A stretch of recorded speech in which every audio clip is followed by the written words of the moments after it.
There is nothing more embarrassing than breaking your race car at the starting line in front of all your friends. Unfortunately, this happened to me. We were making passes, making adjustments, headed in the right direction, and then this happens.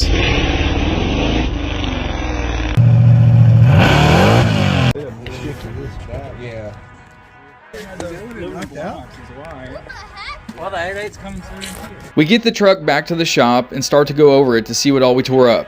When the rear end broke, my first thought was I broke the ring gear or the posi unit, but that wasn't the case. I broke the 4-inch cast aluminum lowering block, and it sent the pinion angle to the moon, broke the U-joint, bent the drive shaft, just caused a whole lot of damage. You're probably asking yourself, how does something like that break? And maybe that's a question you should ask China. Don't ask me, ask China that question, okay? My buddy Aaron so happens to have a 8.8 out of a Explorer with a PosiTrack unit in it, so we're on our way to go pick that sucker up. You said you ain't got no jack stands? No, okay. Alrighty. Shocks come with it, right? Yeah. Good deal. Extra $5. Hell yeah. Let's see that. Look at that. Look at that, boys. Look at that. How exactly does a PosiTrack rear end on a Plymouth work? It just does. It just does. We dropped the rear end off with my buddy Donovan. He is going to cut down the housing and add C-clip eliminators for me. And while he's doing just that, I'm going to go ahead and pull the old rear end out. I was told this rear end had 373 gears in it, but I find it hard to believe with the few passes I made. So I'm going to go ahead and pull the cover off and see what gears were in this thing.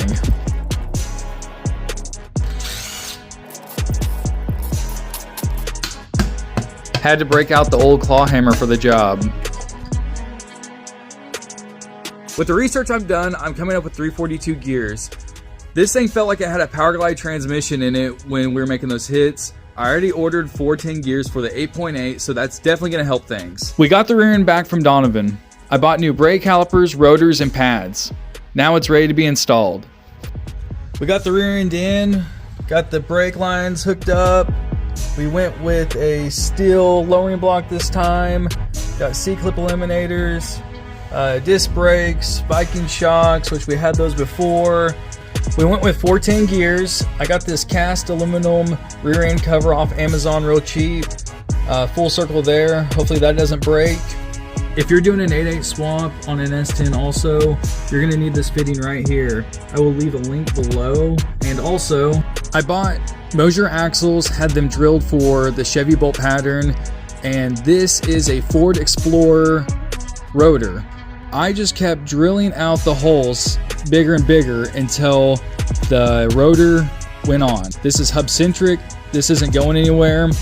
Once you put the wheel on, it's gonna press it together. It's not gonna move. It works great. You should have done it different. We made it out to the track and ended up running the 12.0 index class because they wouldn't let us test and tune. On the way to the track, my buddy Andrew asked me, what do you think the truck will run? And I said, as long as it runs 10s, I'm happy. I got to make one qualifying run, so I decided to make a full tilt pass to see what the truck would run.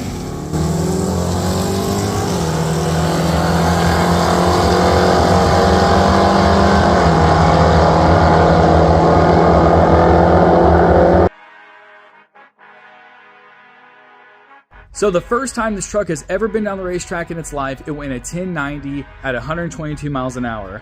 And like I said I was very happy. It still has power left in it. It's very safe on timing. But now it's time to index race. The index is a 12.00. The guy we qualified against is who we drew in the first round. He went a 12.00 on the dot. Clearly he has his car dialed in. I've only made one pass in this truck. My goal is to cut a good light, hang a fender on them, and hopefully not break out.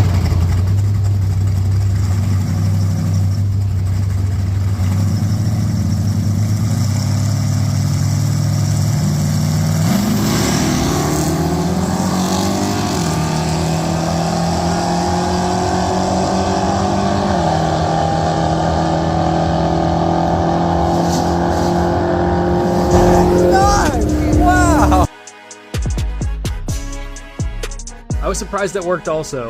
It probably screwed up that guy's points for the year, but we're on to the next round. Now the guy we have for next round, they call him the 12-0 King.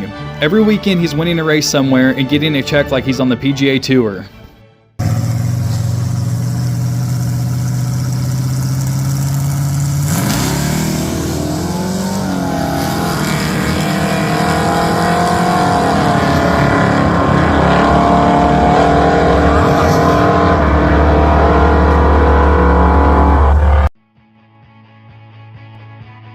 That race went about how I expected it. Wiley, he's hard to beat. He's good at what he does. After that night, I bought a set of radials for the truck. I put them on there for Armageddon race, and did go back out to the track with radials, and it didn't pick up any. It didn't even pick up mile an hour. So I think my radials are broken, and I don't know. I need to go spend some more time out there and see what I can do. I did buy a Max 5 for the truck. It's a little bit overkill, but it will be a nice tool to have. If you like this video, please like, subscribe. It means the world to me that you watch the video this long. If you have any questions, leave a comment below. I'd be happy to answer those. Thank you again for watching. We will see you on the next video.